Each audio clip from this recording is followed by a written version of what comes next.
अवामी national party ward 4 के नामजद councillor sir Malak Liaquat बोनेरी की मीडिया से गुफ्तगू। उन्होंने कहा कि पुरानी सब्जी मंडी को गुलशन बनाएंगे।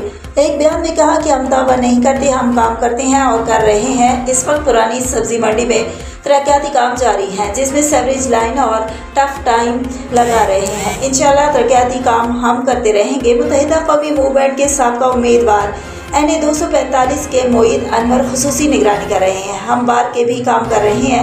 इंशाल्लाह बलदियाती इलेक्शन में क्लीन स्वीप करेंगे। मलक लियाकत बोनेरी ने गुफ्तगू करते हुए मज़ीद कहा कि मुत्तहिदा कौमी मूवमेंट के साथ इत्तेहाद मरकज़ का फैसला था जो खुश आइंद है। UC1 में मुत्तहिदा का चेयरमैन लाएंगे जो अवामी नेशनल पार्टी और MQM का मुतफ़िका उम्मीदवार है। अहले इलाका से अपील करते हैं कि वो पतंग पर मोहर लगाकर हमें कामयाब करे। रिपोर्ट कर रहे थे मोहम्मद इशफाक चिश्ती, नुमाइंदा खुसूसी मेयो न्यूज़ कराची।